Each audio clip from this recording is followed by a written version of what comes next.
सुनाइए, क्या सुनाइए, कैसी कथा सुनना है? भक्ति ज्ञान विरागाप्तो विवेको वर्धते महान, माया मोह निरासश्च वैष्णवै क्रियते कथम। भक्ति, हमें ऐसी कथा सुनाओ कि हमारी भक्ति बढ़े, ज्ञान बढ़े। भागवत क्या बढ़ाती हैं? भक्ति ज्ञान विरागाप्तो विवेको वर्धते महान, माया मोह निरासश्च। आज कलयुग में लोग आसुरी स्वभाव के हो गए। कैसे? बात बात पर लड़ते हैं, जरा जरा सी बातों पर लड़ने लग जाते हैं, और ना जागने का टाइम है, ना सोने का टाइम है, ना खाने का टाइम है। आजकल लोग कब खाते हैं? कब खाते हैं? रात भर खाते हैं, 12 बजे खाते हैं। शादी ब्याह में ऐसे खाते हैं जैसे कभी खाए ना हो। बोलो हाँ नहीं? क्यों भैया? खाना पीना कैसे खाना चाहिए? खड़े होके कि बैठ के? आज का आदमी जूता पहने हैं, खड़ा खड़ा चलते चलते खा रहा है। चलते चलते तो जानवर खाते हैं साहब, आप मनुष्य हो। खाने के पहले एक स्थान पर बैठो, बैठकर प्रेम पूर्वक थाली को प्रणाम करके ना खाया जाता है। हमारे यहां खाने की भी एक मर्यादा है। सच बताएं तो आज का आदमी इतना आसुरी हो गया, उसे खाने तक का ज्ञान नहीं है। सम्मान करो, जूता चप्पल पहन कर नहीं साहब। जब आप भोजन करते हैं तो जरा बताओ, मैं यूं ही नहीं कह रहा, वैज्ञानिक कारण है, साइंस क्या कहता है बताओ। जब आप भोजन करते हो तो भोजन करने के बाद शरीर ठंडा होता है कि गर्म? बोलो। जैसे ही आप भोजन करोगे वैसे आपके शरीर में गर्मी बढ़ने लग जाएगी। बात सही है कि गलत है? सही है। साइंस समझो, विज्ञान समझो। जैसे ही आप भोजन करते हो, पहले के लोग भोजन करते समय बिल्कुल पांव धुलकर, हाथ धुलकर, एक बनियान पहन के ही पुरुष वर्ग भोजन करता था। मतलब शरीर खुला रहता था, पांव खुले रहेंगे। गीले पांव में भोजन करिए, मतलब पांव धुलकर भोजन करिए। क्यों? भोजन के बाद शरीर गर्म होगा, और वो गर्मी निकलेगी कहां से? तलवों से ना निकलेगी, पांव से ना निकलेगी। अब तुमने जूता पहन रखा है तो भोजन के बाद की गर्मी कहां रह जाएगी? शरीर में, और वो गर्मी फिर आपको अलग प्रकार की बीमारी दे देगी। भाई बॉडी, एक बात बताओ, हर जगह की गर्मी, यहां तक कि हम लोग घर बनाते हैं तो आकाशीय बिजली गिरती है, तो आजकल लोग बिजली के लिए तार लगा के रखते हैं ऊपर छत पे ताकि अर्थिंग नीचे चला जाए। बोलो हाँ, समझो ना विज्ञान को। मंदिरों में आकाशीय बिजली गिरती है, पेड़ों पर गिरती है, सूख जाता तुरंत। बोलो हाँ, नहीं कहते बिजली गिर गई। आकाशीय बिजली बारिश में, उसको नीचे डालने के लिए अर्थिंग लगाते हैं लोग। बात सही है कि गलत है? भैया शरीर गर्म हो रहा है भोजन के बाद, इसलिए लोग कहते हैं कि दोपहर के भोजन के बाद थोड़ा सा विश्राम करना चाहिए। 5 मिनट के लिए लेट जाओ, बाएं करवट, थोड़ा विश्राम, 10 मिनट लेटो। शरीर गर्म है, इस समय कुछ ना करो। थोड़ा नंगे पांव रहोगे, गर्मी निकलती रहेगी, मोजे भी उतार दो। बिल्कुल फ्री होके भोजन करना चाहिए। दोपहर का भोजन करने के बाद 10 मिनट के लिए, 15 मिनट के लिए विश्राम जरूर करना चाहिए। 10 मिनट के लिए लेट जाओ, सो भले मत, लेट जाओ बाएं करवट। बाएं करवट लेटने से आपका सुर चालू हो जाएगा, सूर्य नाड़ी चालू हो जाएगी, वो भोजन को जल्दी पचाना स्टार्ट करेगी। 2 नाड़ियां होती हैं, चंद्र नाड़ी और सूर्य नाड़ी। अब ये सब ज्ञान हमारे यहां सबको था, इसलिए सब विधि बनाए थे। अब तुम्हें कुछ ज्ञान है नहीं, तुम अपने हिसाब से करते हो, इसलिए आजकल जल्दी जल्दी लोग मर रहे हैं। चलेगा फिर आपका शरीर क्या चाहता है और आप क्या दे रहे हैं? आपका शरीर कब चाहता है और आप कब दे रहे हैं? समझो मेरी मां, खाने पीने का भी ज्ञान था हमारे यहां, आजकल नहीं। चल कौन समझाए तुम्हें? शादियां हो रही हैं, रात को तुम गए हो तो खा रहे हो। शादियों में कितना गलत भोजन बनता है, कितना मसाला डालते हैं जी भर के, तुम खाते हो ना। फिर रोते हो यहां दर्द है, यहां दर्द है, ये चिल्ला रहे हो यहां पीड़ा है। और फोकट का मिलता है तो आपका मन छोड़ने का भी नहीं होता यार, कैसे छोड़े। तंदूरी रोटी, बोलो हाँ चलो। तो एह घोरे कलौ प्रायो जीवश्चा सुरतांगतः। कलयुग है, सत्यम नास्ति तपः शौचम दया दानम न विद्यते। ना सत्य बचा, ना तप बचा, ना जप बचा। कलयुग में केवल क्या रहा? पैसा। हाय पैसा, हाय पैसा। इसलिए कलयुग में केवल नाम। भैया तुम कलयुग में यज्ञ क्या करोगे, जब क्या करोगे, तब क्या करोगे? कलयुग में केवल भगवान नाम का आश्रय ले लो तो भी भवसागर से पार हो जाओगे। इसलिए कलयुग में भगवान नाम का आश्रय लो, खूब कथाएं सुनो, खूब बढ़िया से भगवान का नाम जप करो, ठीक है। एक बार नारद जी ने भी भागवत सुनी। नारद जी सारे तीर्थों में गए, शांति नहीं मिली। तब नारद जी ने एक बार देवराज इंद्र ने भागवत सुनी। देवराज इंद्र आए सुखदेव जी के पास। शुकम नत्वा वदन सर्वे स्वकार्य कुशलाः सुराहेत। सुखदेव जी नमस्कार। एवं विनिमये जाते सुधा राज्ञा प्रपीयताम। देवराज इंद्र बोले सुखदेव जी से कि आप हमारा अमृत ले लो स्वर्ग वाला, और ये कथा रूपी अमृत हमें पिला दो। सुखदेव जी हंसे, वाह कौन अदला बदली कर सकता है? कहां तुम्हारा क्वा सुधा, क्वा कथा लोके, क्वा कांचा, क्वा मणिर महान। सुखदेव जी बोले तुम्हारे स्वर्ग का अमृत कांच का टुकड़ा है, पर हमारी भागवत मणि है। कहां कांच का टुकड़ा लेकर अपनी मणि कौन देता है भैया? सोचिए, भागवत जो है वह स्वर्ग के अमृत से भी श्रेष्ठ है। क्यों? स्वर्ग का अमृत पीने के बाद स्वर्ग मिलता है, पर भागवत सुनने के बाद मोक्ष प्राप्त हो जाता है, भगवत प्राप्ति होती है। कोई स्वर्ग वर्ग नहीं जाना रहता। आपको स्वर्ग जाना है? क्यों मैया, स्वर्ग जाना है? कहां जाओगे फिर? कहां? स्वर्ग वर्ग ना जाना। स्वर्ग तो बिल्कुल अपने बगल में ही है। स्वर्ग तो देवताओं की नगरी है, और देवताओं के पास चले गए तो देवता बुद्धू बना देते हैं। देवता क्या करेंगे? बुद्धू बना देंगे आपको। देवताओं के पास जाओगे क्या होगा? देवता लोग खुद सुरक्षित नहीं है, राक्षस लोग आके खूब मार लगाते हैं देवताओं को। इंद्र भागे भागे फिरते हैं। बोलो हाँ। कई बार दैत्यों का जब आक्रमण होता है तो देवराज इंद्र भागे भागे फिरते कि नहीं?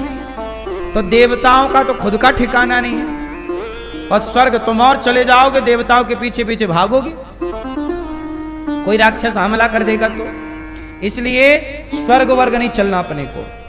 कहां चलेंगे? बैकुंठ।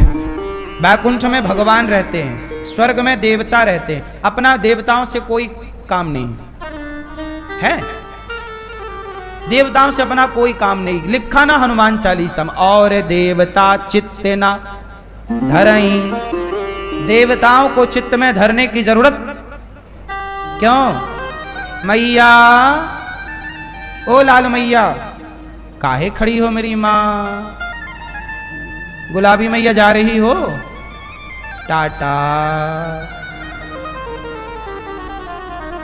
सुनो, देवताओं का बहुत काम नहीं है, चित्त पे रखने की जरूरत नहीं है। चित्त पे किसे रखें? भगवान को। मैया देवता अलग हैं और भगवान, चलो बताओ देवता और भगवान में क्या अंतर है? क्यों मैया, पीली मैया, देवता और भगवान में क्या अंतर है? बोलो। देवता और भगवान में इतना ही अंतर है जैसे प्रधानमंत्री और सरपंच में अंतर है। प्रधानमंत्री और सरपंच। सरपंच के पास क्या पावर है? क्या पावर है? एक गांव का होगा कुछ, पर प्रधानमंत्री को पूरे देश का पावर है। तो समूचे विश्व, समूचे पृथ्वी, समूचे ब्रह्मांड का, समस्त ब्रह्मांड का पावर भगवान के पास है। और उस ब्रह्मांड के किसी एक आकाश गंगा के किसी एक लोक में देवताओं की हिस्सेदारी है। ब्रह्मांड बहुत बड़ा है। ब्रह्मांड निकाया निर्मित माया रोम रोम प्रतिवेद कहें। ऐसी तमाम पृथ्वी और हैं। एक पृथ्वी का राजा इंद्र है, दूसरी पृथ्वी का राजा दूसरा इंद्र होगा, ऐसी तीसरी पृथ्वी होगी तो तीसरे, ऐसे भगवान ने करोड़ों करोड़ पृथ्वी है तो करोड़ों इंद्र हैं। इंद्र मतलब व्यवस्थापक, इंद्र मतलब, तो देवता जो हैं ये भगवान के दास हैं, सेवक। लेकिन भगवान तो भगवान है, पावर पूरी पृथ्वी उनके पास है। भगवान आंख खोलें तो पृथ्वी उत्पन्न हो जाए और आंख बंद करें तो प्रलय हो जाए। भगवान चाहे सब करे, चुटकी बजाएं तो पृथ्वी, चुटकी बजाएं तो प्रलय। तो देवताओं का कुछ भी पावर नहीं है। इसलिए भगवान कृष्ण बोले, नंद बाबा आप इंद्र की पूजा मत करो, गिरिराज जी की पूजा करो। इसलिए भगवान ने इंद्र की पूजा बंद कराई। भगवान के पिता नंद बाबा यशोदा साल में एक बार किसकी पूजा करते थे? इंद्र की पूजा करते, 56 भोग लगाते। भगवान बोले इंद्र की पूजा बंद करो और गिरिराज जी की पूजा करो। बोलो हाँ। तो इंद्र की पूजा भगवान ने बंद कराई कि देवताओं की पूजा की जरूरत नहीं, भगवान की पूजा, गिरिराज जी की पूजा करो, कल्याण हो जाएगा। देवताओं के पास ना ज्यादा पावर नहीं। अच्छा, देवता कैसे होते हैं ना, थोड़ा बदला बदला लेने वाले हो जाते हैं देवता। सुनो एक बात बताओ, जब इंद्र की पूजा बंद करी नंद बाबा ने, हर साल तो इंद्र की पूजा करते थे, एक साल इंद्र की पूजा नहीं हुई तो क्या हुआ? इंद्र ने मूसलाधार पानी बरसाया।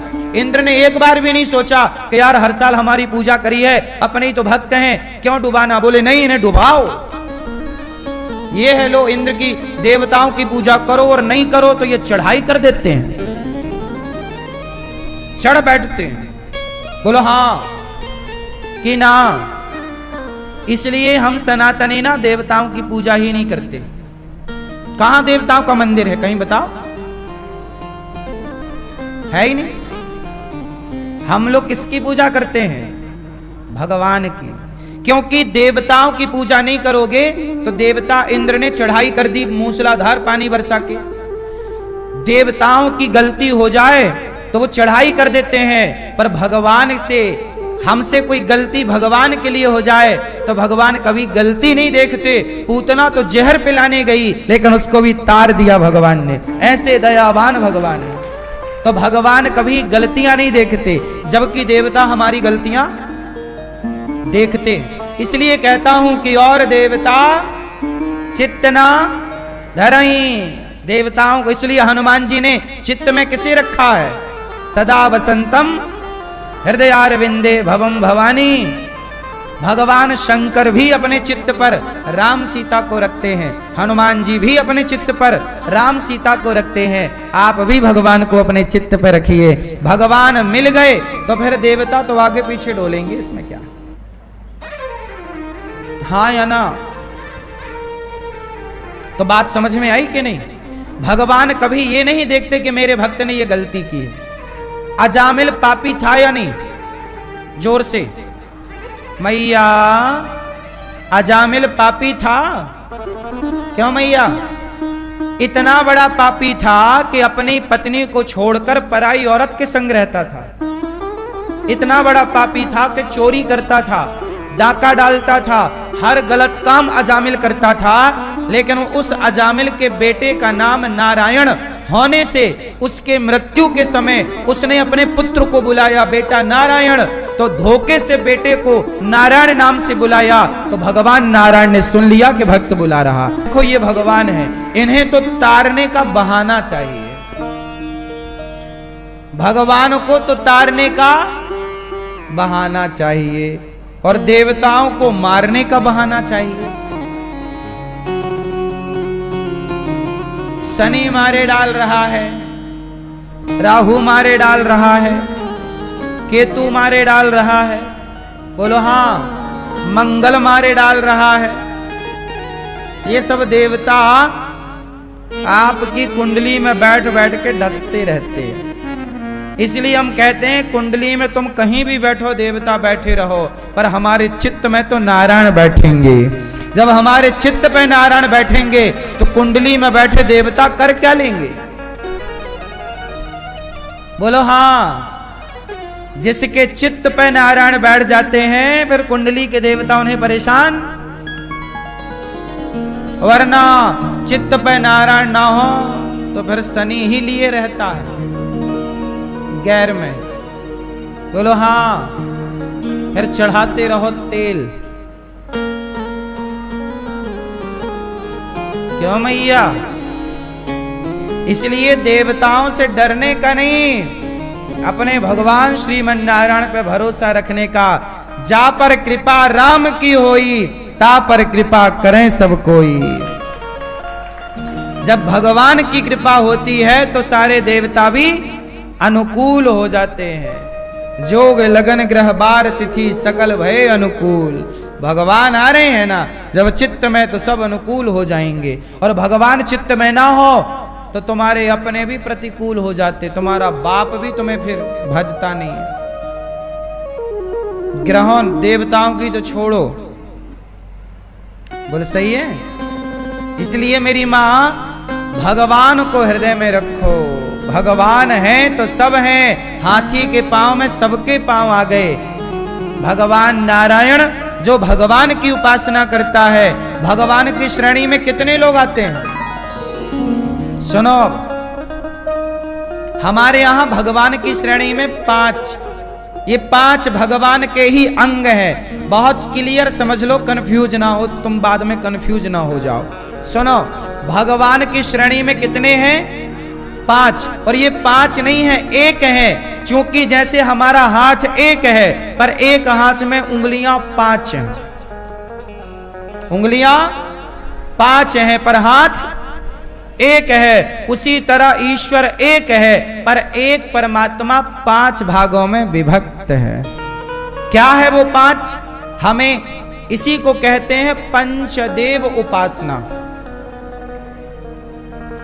देव मतलब देवता भी होता है, और भगवान को भी सम्मान की भाषा में देव शब्द का प्रयोग होता है। इसलिए कंफ्यूज नहीं होने का। 5 कौन कौन है नाम सुन लो, सारा क्लियर सुनो। 5 देवताओं में प्रधान है भगवान विष्णु, जिन्हें आप नारायण कह सकते हैं। भगवान विष्णु कहो, नारायण कहो, हरि कहो, राम कहो, कृष्ण कहो, नरसिंह कहो, वामन कहो, जगन्नाथ जी कहो, द्वारिकाधीश जी कहो, बिहारी जी कहो, राधा रमण जी कहो, विठलनाथ जी कहो, ये सब विष्णु हैं। एक हो गया पहले भगवान विष्णु। दूसरा भगवान शंकर। बोलो भगवान शंकर कहो, चाहे आप महाकाल कहो, चाहे बद्री, चाहे आप 12 ज्योतिर्लिंगा का कोई भी नाम ले लो, ये भगवान शिव है। ठीक है। तीसरा भगवान सूर्य। भगवान सूर्य नारायण कहा जाता है। चलो सूर्य नारायण को जल चढ़ाओ। तो सूर्य भी भगवान की कोटि में है, चूंकि भगवान की आंख है सूर्य, इसलिए भगवान से अलग सूर्य नहीं है। तो आप यदि भगवान नारायण की उपासना करते हैं तो सही है, भगवान शिव की उपासना करते हैं तो सही है, आप यदि सूर्य की उपासना करते हैं तो सही है। और चौथे हैं गणेश जी, गणपति बप्पा। यदि आप गणेश जी की आराधना उपासना करते हैं तो आप सही है। और 5वीं है दुर्गा। चाहे आप माता जी काली कहो, कामाख्या कहो, भद्रकाली कहो, आप कोई भी नाम से पुकारो, शारदा कहो, चाहे केला माता कहो, वैष्णवी माता कहो, ज्वाला माता कहो, ये सारी माताएं एक दुर्गा में समाहित हैं। बोलो हाँ। तो हम लोग 5 को पूजते हैं, इसलिए हमारे यहां देवियों के मंदिर हैं। और देवियां सारी दुर्गा हैं, अनेक रूप में भले हो। बोलो हाँ। हमारे यहाँ शिव की पूजा है, अनेक रूप में भले हो, 12 ज्योतिर्लिंग के रूप में भले हो। हमारे यहाँ भगवान गणेश जी की पूजा है, और सूर्य की पूजा है, और भगवान विष्णु तो है ही मुख्य। तो ये 5 की पूजा यदि आप करते हो, या 5 में एक की भी करते हो, तो आपकी जानकारी के लिए बताऊं, ये दिखने में 5 है, नाम हमने 5 लिया, व्यवहार में 5 है, पर ये है एक ही। जैसे एक ही शरीर में आपके 2 कान हैं, एक सिर है, 2 हाथ हैं, 5 उंगली दाहिने की, 5 बाएं की, 5 पांव की, 5 उस पांव की, 20 उंगली। एक शरीर में उंगलियां कितनी है? 20। हाथ कितने हैं? पांव कितने हैं? कान कितने हैं? शरीर एक है, पर एक शरीर में इतने सारे अंग हैं। उसी तरह एक परमात्मा के ये 5 अंग हैं।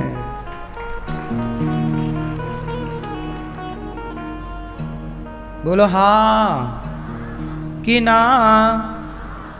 समझ में आई?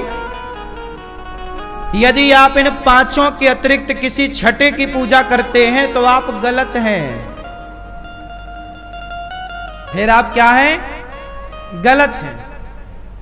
किसी बाबा को आपने भगवान मान लिया। जैसे एक आदमी ने मेरे से पूछा, महाराज जी क्या हम साईं बाबा को भगवान मान सकते हैं? तो हमने कहा, भाई क्या तुम किसी आदमी को अपना बाप मान सकते हो? सबको बाप नहीं माना जा सकता ना, कि माना जा सकता है? सबको पति माना जा सकता है कि यार तुम भी हमारे पति, तुम भी बन जाओ, क्या दिक्कत है? जो दिखे सब पति हो सकता है? बोलो। जैसे पति एक है, पिता एक है, तो भगवान भी एक है। 2 नहीं हो सकते ना। कोई व्यक्ति भगवान नहीं हो सकता। यदि कोई व्यक्ति भगवान होता तो तुम्हारे बाप दादों ने जरूर मंदिर बनवाए होते उनके। पर ये तो आज पिक्चर लॉन्च हुई, अमर अकबर एंथोनी, इससे लॉन्च किया गया है। बोलो हाँ कि ना? सुनो, आजकल भगवान को भी ना बॉलीवुड लॉन्च करता है। सही है कि गलत है? नहीं, सही है कि गलत है? बॉलीवुड किसे भगवान बना दे? नहीं, बताओ।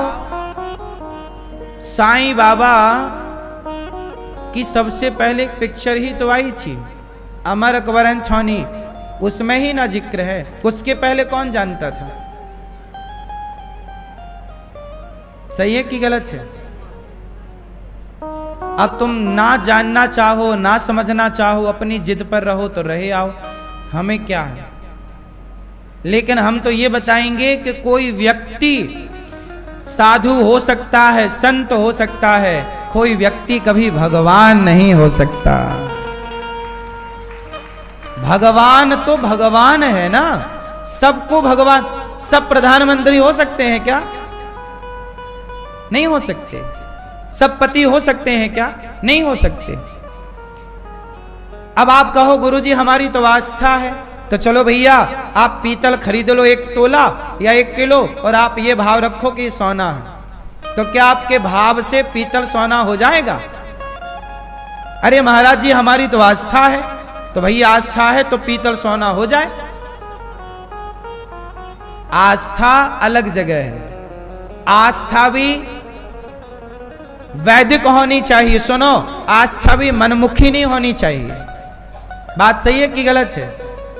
मनमुखी आस्था ना हो कि तुम कुछ भी पूजो, नहीं। जो वेद कहते हैं, वेद यद्यपि शुद्धम वेद विरुद्धम ना करणीयम ना करणीयम, हमारे वेद जो कहते हैं, वेद का अनुसरण करना ही धर्म है, और वेद की अवहेलना करके मनमाना आचरण करना ही अधर्म है। इसलिए जो वेद कहते हैं उस पे चलो ना। क्या मुसलमानों ने अपना दूसरा खुदा लॉन्च किया? बोलो। क्या क्रिश्चियनों ने अपना दूसरा यीशु लॉन्च किया?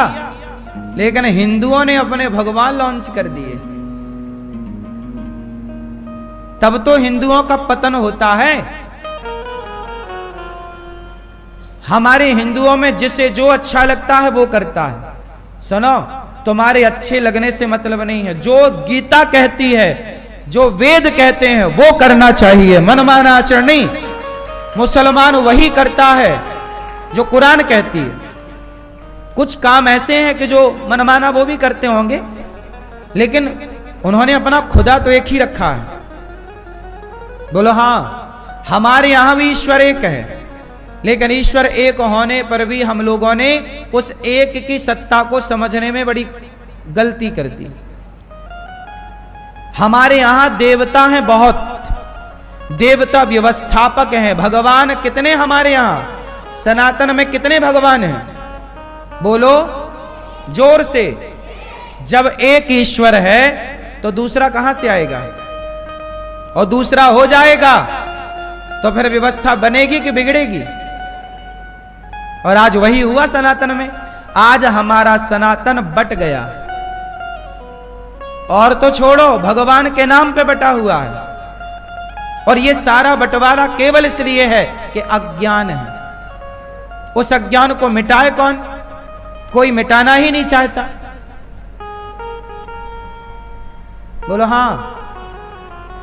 सबका अपना अपना मत है। हम कहते हैं हमारा मत ना सुनो, गीता का मत सुनो भैया। सनातन का मूल ग्रंथ भगवत गीता। हम हिंदुओं का मूल ग्रंथ क्या है? भगवत गीता। हमारा सनातन का मूल ग्रंथ वेद। हमारी मत सुनो, वेद की सुनो।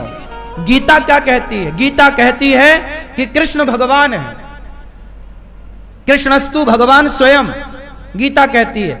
जब गीता कहती है कि कृष्ण भगवान है, तो तुम फिर और दूसरे भगवान काहे लॉन्च कर रहे हो भाई?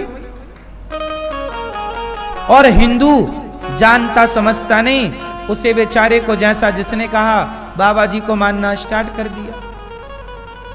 आज बहुत सारे मंदिर ऐसे हैं जहां राम जी नीचे बैठे हैं, शंकर जी नीचे बैठे हैं, कृष्ण जी नीचे हैं, साईं बाबा की प्रतिमा ऊपर रखी है। ये सनातन में भगवान का ये सम्मान हो रहा है कि अपमान? लेकिन ये कहे कौन? किससे कहा जाए? सुने कौन? सत्य किसी को सुनना ही नहीं। भाई एक भगवान को स्वीकार करने में दिक्कत क्या है? नारायण को हम स्वीकार करते हैं, तुम भी स्वीकार करो। राम को हम स्वीकार करते हैं, तुम भी स्वीकार करो। कृष्ण को हम स्वीकार करते हैं, तुम भी स्वीकार करो। ये थोड़ी कि तुम अपने भगवान अलग बनाओगे। पूजा करने की पद्धतियां अलग हो सकती हैं, प्रार्थना करने की परंपराएं, भाषाएं अलग हो सकती हैं, पर ईश्वर की सत्ता तो एक ही रहेगी ना। यदि ईश्वर की सत्ता में परिवर्तन हुआ तो परिणाम बुरा होगा। हां या ना? बोलो हां कि ना? इसलिए इन बातों को बहुत गंभीरता से समझने की जरूरत है। भगवान हमारे सदा एक थे, एक हैं और एक रहेंगे। आजकल हमारे हिंदुओं में बहुत लोग क्या कहते हैं? अरे मूर्ति पूजा नहीं करनी चाहिए। अब देखो हैं हिंदू पर मूर्ति पूजा का विरोध करते हैं। चलो आप विरोध करते हो, किस आधार पर करते हो? एक बात बताओ, ईश्वर को निराकार भी कहते हैं। हम ये नहीं कहते कि ईश्वर निराकार नहीं है, ईश्वर निराकार है। पर जो परमात्मा निराकार है, एक बात बताओ, ईश्वर साकार है कि निराकार है? पहले आप बताओ, फिर हम बताते हैं। ईश्वर के आप कौन से भगवान की पूजा करते हो, निराकार या साकार? जोर से बोलो, बोलो, किसकी पूजा करते हो? बोलो। कुछ लोग हमारे सनातन में निराकार के पुजारी हैं, बोले हम निराकार की पूजा करते हैं। चलो, निराकार की पूजा करना गलत नहीं है। सनातन दोनों आज्ञा देता है, सगुण ही अगुण ही नहीं कछु भेदा। साकार और निराकार में कोई अंतर नहीं है, पर इसे समझना पड़ता है। हमारा भगवान इतना पावरफुल है कि वो संसार बना देता है चुटकी में। अब सोचो कि जो परमात्मा संसार को बना सकता है, क्या वो भगवान स्वयं को निराकार से साकार में लाकर खड़ा नहीं कर सकता? यदि आप कहते हो कि ईश्वर साकार नहीं है, इसका मतलब यह हुआ कि तुम्हारा भगवान पूर्ण पावरफुल नहीं है। भाई हम जिस परमात्मा की पूजा करते हैं वो इतना पावरफुल है कि वो जब चाहे साकार हो जाए, वो जब चाहे निराकार, वो जब चाहे बड़ा हो जाए, जब चाहे। हनुमान जी लंका गए तो क्या बन के गए? बोलो, बोलो। छोटे अति लघु रूप पवन सुत लीन्हा। हनुमान जी लंका गए तो क्या बनकर गए? छोटे। तो सीता मैया बोली कि क्या तुम जैसे छोटे छोटे बंदर हैं? लंका राम की सेना में, तब तो रावण को जीतना बड़ा कठिन होगा। तब सीता मैया को हनुमान जी ने कहा, माता मैं छोटा बना हूं आपके सामने, आप आज्ञा करो मैं बड़ा बन के दिखाता हूं। तो हनुमान जी तुरंत क्या हुआ, भयं पर्वताकार शरीरा, हनुमान जी क्या हो गए, पर्वत की बड़े। ऐसा सीता मैया ऐसे देखे, अरे बेटा तुम बहुत बड़े, छोटे हो जाओ। अब हमारे हनुमान जी में इतनी सामर्थ्य है कि वो छोटे हो जाए या हाँ, चाहे वो शरीर से रहे या अदृश्य हो जाए, वो लिक्विड फॉर्म में आ जाए, पानी बन जाए। बोलो हाँ भाई, हमारा परमात्मा तो पावरफुल है ना, वो चाहे लिक्विड फॉर्म में आ जाए, पानी बन जाए, वो चाहे बर्फ बन जाए, वो चाहे आग बन जाए, वो चाहे पेड़ पौधा बन जाए। इसलिए ना हमारे यहाँ कण कण में ईश्वर को माना जाता है। क्यों? क्योंकि हमारा परमात्मा सब कुछ बनने की सामर्थ्य रखता है, इसलिए हम कण कण में उस ईश्वर को देखते हैं। यही सनातन है। ये सनातन की गहराइयों को जानना पड़ेगा आप लोग। ये आपकी जानकारी के लिए मैं सब बातें बोल रहा हूं कि तुम्हारा जो भगवान है केवल मूर्ति तक सीमित नहीं है या निराकार तक सीमित नहीं है, वो परमात्मा हर जगह मौजूद है। पानी के रूप में वह, आग के रूप में वह, सूर्य के प्रकाश के रूप में वह, हवा के रूप में वह, पृथ्वी के रूप में वह, पंच तत्व के रूप में वह। हाँ या ना? तो हमारा परमात्मा विराट है। विराट मतलब बड़ा, अणोर अणियान महतो महियान, छोटे से छोटा है, अणु परमाणु है, इतना छोटा है परमात्मा कि बताओ आपको कभी आत्मा का दर्शन हुआ? क्यों? इतने सारे डॉक्टरों ने परीक्षण किया, इत्यादि इत्यादि सब किया, माइक्रोस्कोप लगाया, सब किया, क्या आज तक विज्ञान आत्मा का दर्शन कर पाया कि आत्मा कैसी है? भाई साहब, जब मरता है तो निकलता क्या है? जब डेथ होती है तो निकलता क्या निकलता है कि आदमी मर जाता है? कुछ तो निकलता ही होगा। उसे विज्ञान पकड़ पाया? उत्तर दो। साइंस पकड़ पाया? सोचिए, वो आत्मा इतनी बारीक है कि उसे आज का 21वीं सदी का विज्ञान नहीं पकड़ पाया। सोचिए, आत्मा इतनी बारीक है तो आत्मा को परमात्मा, आत्मा रूपी आत्मा को बनाने वाला परमात्मा खुद कितना बारीक होगा। उसे पकड़ पाओगे? जिसकी बनाई आत्मा तुम्हारी पकड़ में नहीं आ रही है, उस परमात्मा को तुम पकड़ पाओगे? वो है सबके भीतर, पर पकड़ में कैसे आए? बोले राम ही केवल प्रेम प्यारा। भगवान तो भक्तों की पकड़ में आ जाते हैं। यशोदा मैया डंडा लेके दौड़ी, कन्हैया आज तो को बांधूंगी, जिसे ब्रह्मा ना पकड़ पाए, प्रेम के बंधन में मैया यशोदा ने पकड़ के उखल से बांध दिया। वही निर्गुण निराकार यशोदा को आनंद देने के लिए साकार बन के कृष्ण कन्हैया बन के घूमता है कि नहीं? अब आप कहो कि मैं निराकार की पूजा करता हूं। यदि तुम निराकार की पूजा करते हो और साकार की नहीं करते, तो क्या फिर तुम राम कृष्ण को नहीं मानते? बताओ, प्रहलाद जी के कहने से भगवान कहां से निकले थे? उत्तर दो। खंबा निराकार था कि साकार था? उत्तर दो। खंबा, खंबे का आकार होता है, जिसका आकार है उसे साकार कहते हैं बेटा। जिसका कोई आकार नहीं है उसे निराकार कहते हैं। जैसे पानी का कोई आकार नहीं है, वो निराकार है। हवा का कोई आकार नहीं है, हवा निराकार है। लेकिन बर्फ का आकार है, बर्फ का आकार है। पानी का आकार नहीं है, पर बर्फ का आकार है। खंबे का आकार होता है, खंबा साकार है, तो साकार खंबे से साकार नरसिंह भगवान प्रकट हुए और हिरण्यकश्यपु को मारा कि नहीं? बोलो, यदि आप कहते हो कि मैं साकार की पूजा नहीं करता, इसका मतलब आप नरसिंह भगवान को भी नहीं मानते। फिर तो सवाल खड़े हो जाएंगे ना कि आप ईश्वर की सत्ता को नहीं मानते। भाई, हमारा भगवान निराकार है। हमारा भगवान पानी की तरह है, पर पानी बर्फ भी तो बन जाता है। वो निराकार जरूरत पड़ने पर साकार भी बन जाता है। ऐसा भगवान है हमारा। भगवान के स्वभाव को जानो। बात समझ में आई? तो भगवान भगवान है, कोई व्यक्ति भगवान नहीं हो सकता। भगवान की बराबरी कोई इंसान कदापि नहीं कर सकता, कितना भी गुणवान हो। चलो, हनुमान जी से बड़ा गुणवान धरती में कोई पैदा होगा? उत्तर दो। हनुमान जी से बड़ा गुणवान कोई धरती में पैदा होगा? पर वो हनुमान जी भी राम जी के मंदिर में हाथ जोड़ के सिर झुकाए खड़े हैं कि नहीं? हनुमान जी ने अपने को नहीं कहा कि मैं भगवान हूं। हनुमान जी तो ये कहते हैं कि राम दुआरे तुम रखवारे। हनुमान जी राम के कौन हैं? दास हैं। राम के मंदिर में हनुमान जी कैसे खड़े हैं, कैसे बैठे हैं? हाथ बोलो ऐसे, सिर झुकाए। वाह, हनुमान जी से बड़ा क्या धरती में कोई पुरुष पैदा हुआ? उत्तर दो। हनुमान जी से बड़ा शक्तिशाली हुआ? इतने शक्तिशाली, इतने पावरफुल हनुमान जी भी राम के आगे हाथ जोड़े खड़े हैं। साहब, तुम क्या भगवान बनोगे? भगवान के चरण धूली बन जाओ। हनुमान जी जैसे कौन होंगे? लेकिन वो हनुमान जी राम के द्वार पर बैठे हैं कि नहीं, हाथ जोड़े?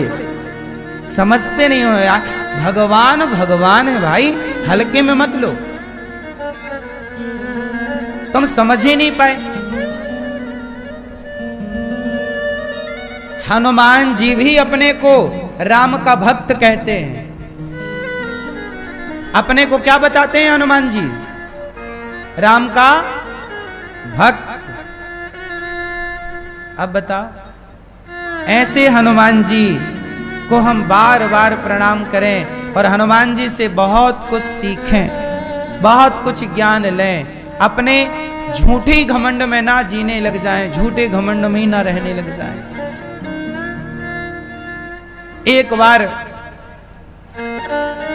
भागवत सुनी, राजा परीक्षित ने उद्धार हो गया। इंद्र को कथा नहीं सुनाई, इंद्र ने तराजू बांधी, भागवत जी को पलड़े को रखा। भागवत जी एक पलड़े पे रखा, दूसरे पलड़े पे स्वर्ग के सुखों को रखकर तौला, तो भागवत जी का पलड़ा भारी था।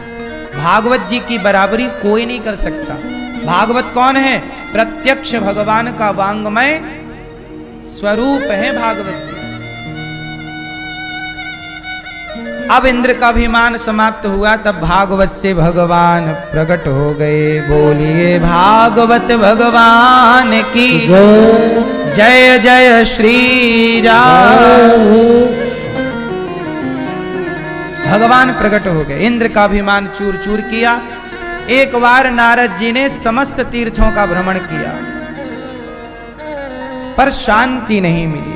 तब नारद जी वृंदावन आए, यहाँ एक कन्या को देखा। देवी आप कौन हो? महाराज मैं भक्ति हूँ। क्यों परेशान हो? महाराज कलयुग में बड़ी परेशान हूँ, क्या उपाय है कि मेरा दुख दूर हो?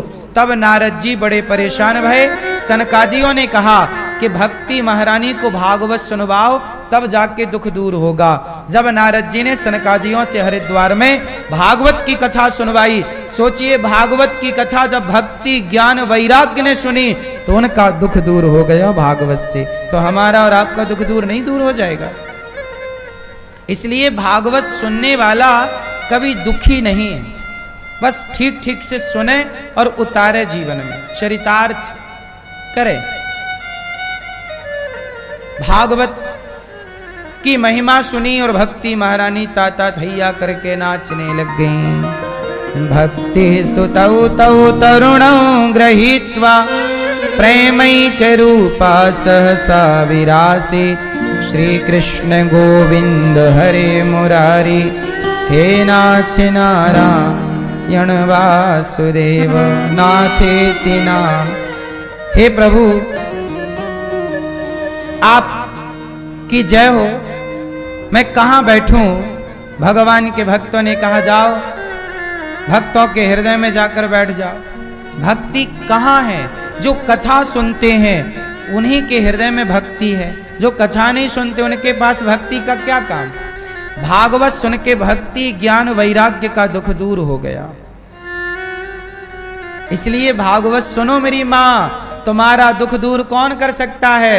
भगवान की कथा ही दुख दूर कर सकती है। जब तुम भगवान की कथा सुनती हो ना या सुनते हो ना, तो भगवान तुम्हारी व्यथा सुनने लग जाते हैं। तुम जितनी श्रद्धा से भगवान की कथा सुनते हो, उतनी निष्ठा से भगवान तुम्हारी व्यथा सुनते हैं, और धीरे धीरे तुम्हारी व्यथा समाप्त हो जाती है और व्यक्ति सुखी हो जाता है।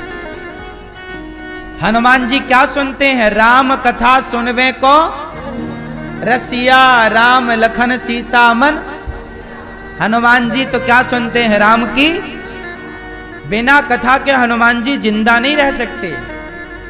हनुमान जी का अमृत कथा ही है, तब कथामृतम तप्त जीवनम।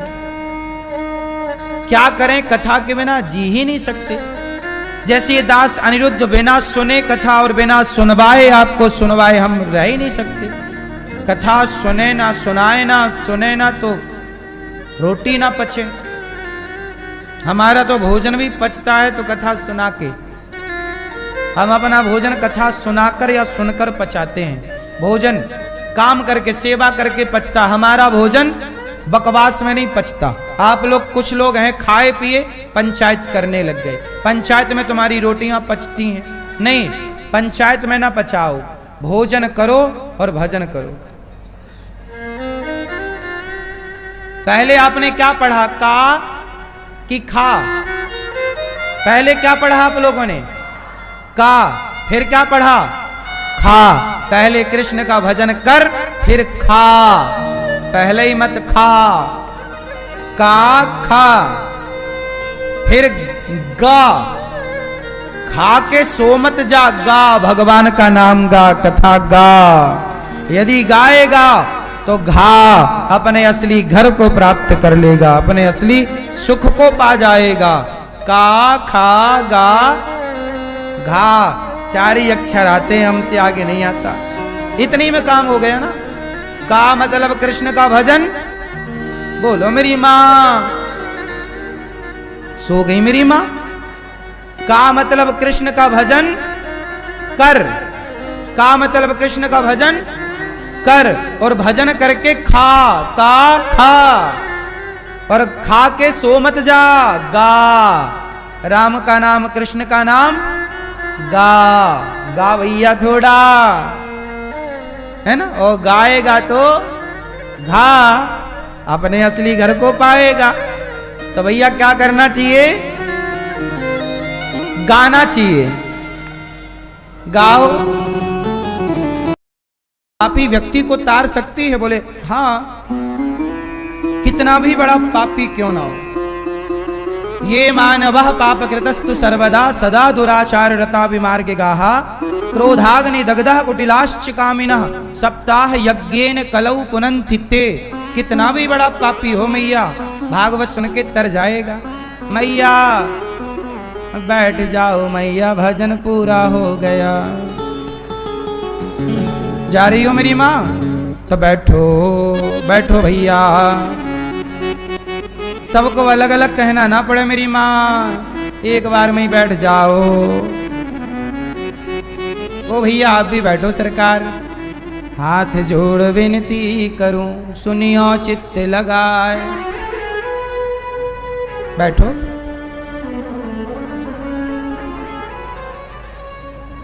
कोई पापी व्यक्ति भागवत सुन के तरेगा? हाँ, कितना भी बड़ा पापी हो, वीआईपी पापी, भागवत सुनेगा तो उसका भी उद्धार। बड़े बड़े पापी तर गए भागवत से। कौन तरा? एक कथा सुनाई। एक पंडित जी थे, आत्मदेव उनका नाम, पत्नी का नाम श्रीमती धुंधली देवी। इतने बड़े पंडित जी, इतने बड़े विद्वान, इतने बड़े ज्ञानी, पर बेचारे परेशान थे। क्यों? पुत्र नहीं था। आत्मदेव जी के पुत्र ना होने से जमाना ताने मारता। बड़े परेशान पंडित जी। एक दिन पंडित जी ने घर छोड़ दिया। अब मैं मर जाऊंगा। संसार इतना टॉर्चर करता है ना मेरी माँ, लोग इतना परेशान करते हैं कि लोग जीने तो नहीं देते। पंडित जी को लगा चलो मर जाएं। जंगल गए तो वहां एक साधु मिल गए। साधु ने कहा कि ब्राह्मण आप क्यों रो रहे हो? कथम रोदसी विप्रत्वम काते चिंता बलीयसी। क्या चिंता है बताओ? वदत्वम सत्वरम मह्यम, हमें जरा सच सच बताओ कि आप रो क्यों रहे हो? तब पंडित जी ने कहा, धिक जीवतम प्रजाहीनम धिग्रहम च प्रजा विना। पंडित जी ने कहा, मेरे जीवन को धिक्कार है, मेरी कोई संतान नहीं, पुत्र नहीं। आत्मदेव जी पंडित जी को समझाया साधु ने कि हे ब्राह्मण, पुत्र के लिए मत रो। ये बताओ, पुत्र के लिए रोना चाहिए कि परमात्मा के लिए रोना चाहिए?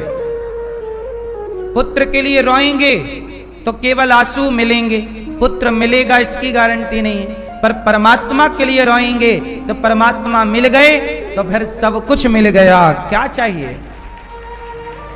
इसलिए बेटा बेटी के लिए रोने से बेहतर है कि आप भगवान के लिए रोएं और अपना कल्याण करें। सच बताऊं मेरी माँ, ये बड़ा मोह में फंसा है व्यक्ति, ये मेरा बेटा है, ये मेरा बेटा है, ये मेरी बेटी है। ठीक है, व्यवहार में तो लगता है कि सब अपना है, पर सच बताओ कि है कोई किसी का? इसलिए बेटा हो जाए अच्छा है।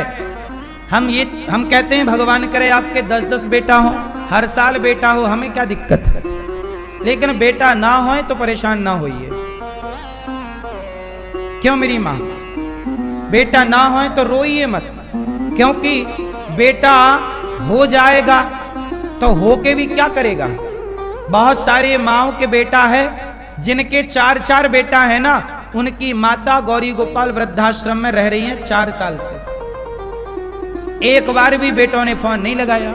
तो बेटे हैं, पर होने पर भी माँ को वृद्धाश्रम में रहना पड़ता है। 4-4 बेटों से, 2-2 बेटों से, 3-3 बेटों से एक रोटी नसीब नहीं हो रही है। उन माओ के अपने बेटा सेवा करते तो हमें वृद्धाश्रम बनाने की क्या जरूरत थी? आज गौरी गोपाल आश्रम में 300 से ज्यादा माताएं हैं। वही माएं हैं जिन माओ के किसी के 2 बेटा हैं, किसी के 3 बेटा हैं, किसी के 4 बेटा हैं। 5-5 बेटों वाली माँ भी यहां है तो बेटा।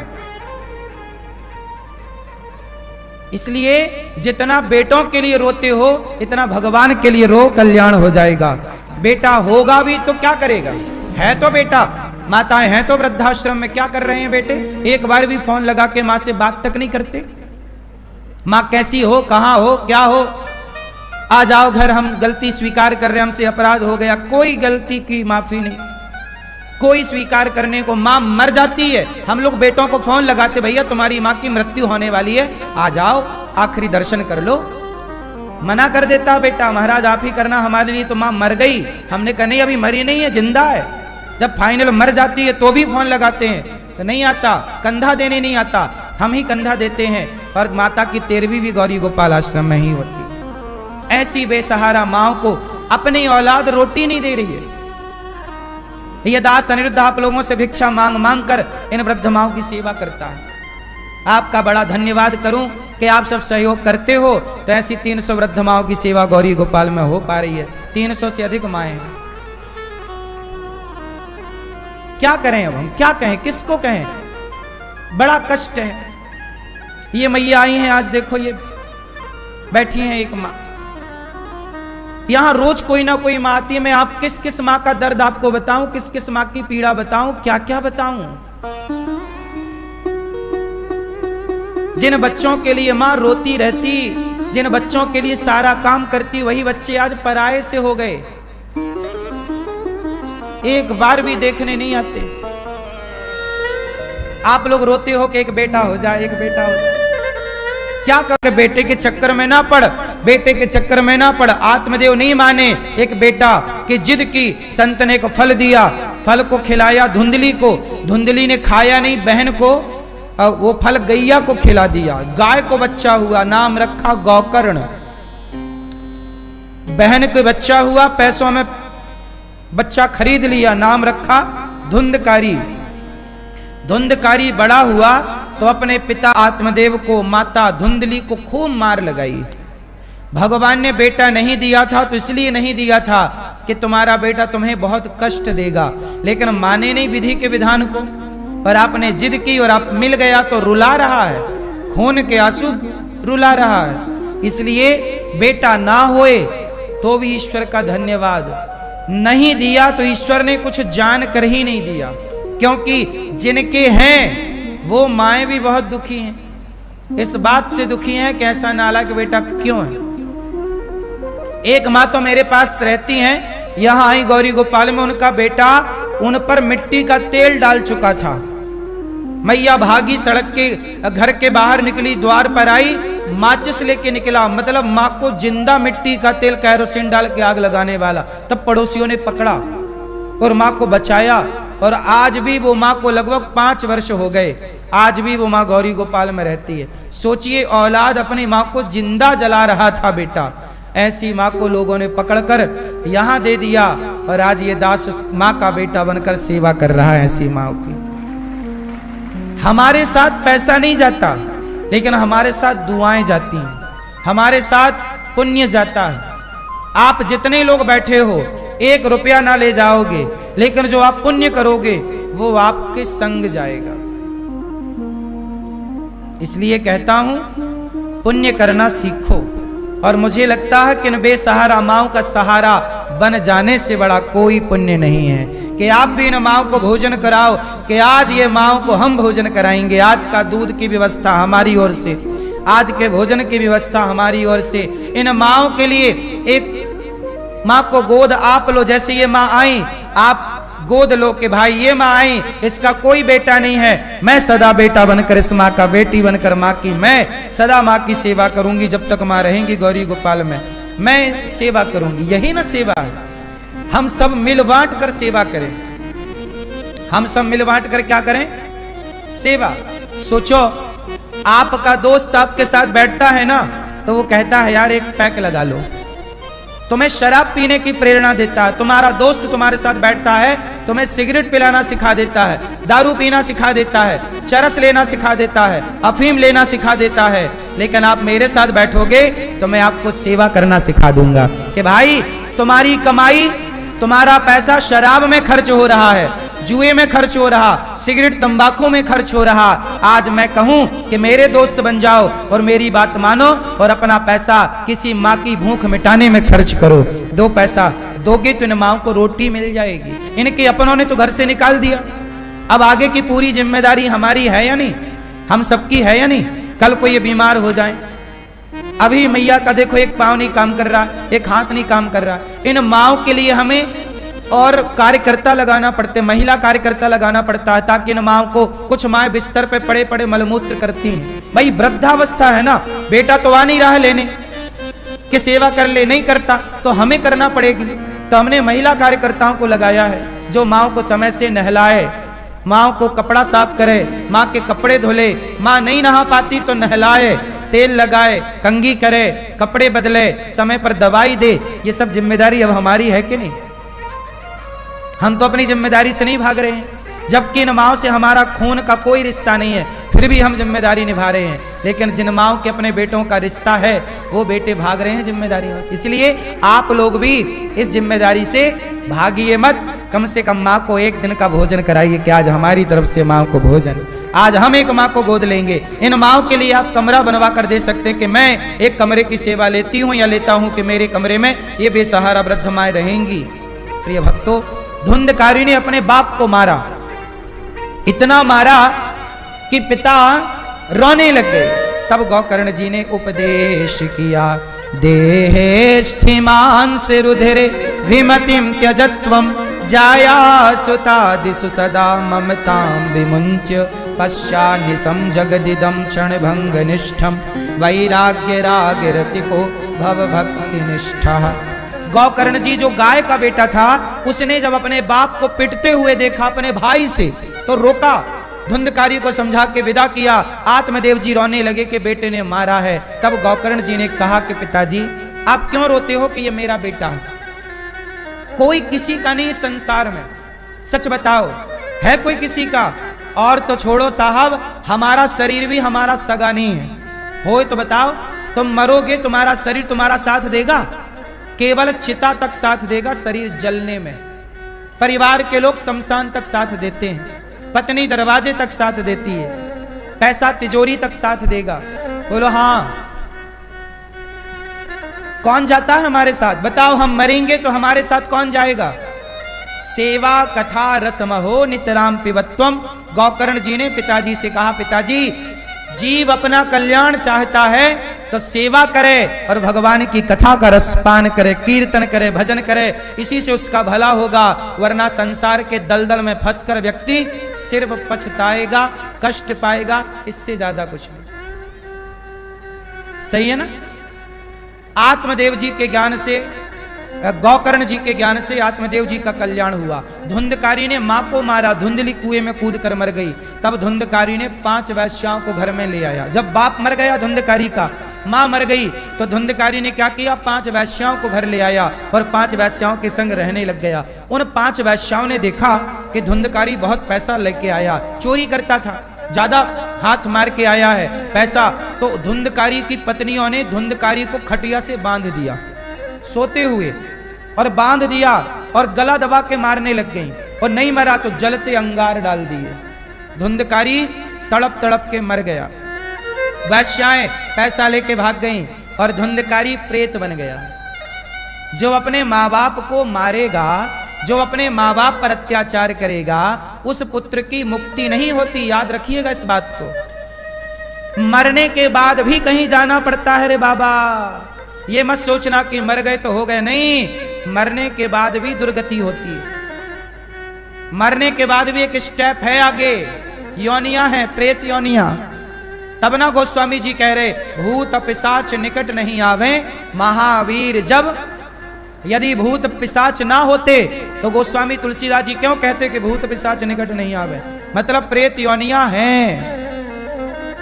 आप लोग क्या बनोगे? यदि माँ बाप को सताओगे तो प्रेत बनोगे। स्त्रियां अपने सास ससुर और पति को सताएंगी तो चुड़ैल बनेंगी। क्या बनोगी मेरी मां? चुड़ैल नहीं, चुड़ैल बनना है। इसलिए सास ससुर की सेवा करो और पति की सेवा करो, वरना चुड़ैल बनने को तैयार रहो। और माँ बाप की सेवा कर लो बेटा, वरना प्रेत बनना पड़ेगा। भाई माफ किसे करते हैं विधाता? हर गलती माफ है, पर माँ बाप पर अत्याचार करोगे माफ नहीं होगा। जिस माँ ने तुम्हें बड़े लाड़ प्यार से पाला, जिस माँ ने बिना कपट के तुम्हें खिलाया पिलाया है, बाप होता है सारी दौलत बेटे को दे देता है। बोलो हाँ। माँ सारा गहना जेवर अपने बेटा बहू में बांट देती है, लेकिन तुम बूढ़ी माँ को रोटी तक नहीं दे पाते। ये तो अन्याय हो गया ना। बाप की दौलत लेकर बैठ गए और बाप को रोटी तक नहीं दिया। ये तो गद्दारी हो गई ना अपने बाप से, अपनी माँ से। नमक हरामी हो गई ना। बोलो हाँ। क्या ये ईश्वर नहीं देखता? इसलिए धोखा किसी से मत करना, और चलो किसी से किया है तो माँ बाप से मत करना, क्योंकि माँ बाप से धोखा करने वाले को भगवान कभी कभी माफ नहीं करते। क्योंकि माँ बाप का सबसे ज्यादा स्नेह बच्चों पे होता है। मैं भले भूल जाऊं अपनी माँ को, पर ये सदा माँ को याद है कि मैंने अपने बच्चे को कैसे पाला है, किस परिस्थिति में पाला है। आजकल बच्चे क्या बोलते रहे, तुम्हारा तो कर्तव्य था हमें पालना, तुमने क्या अलग से किया, हर माँ बाप पाल पोस के बड़ा करते हैं।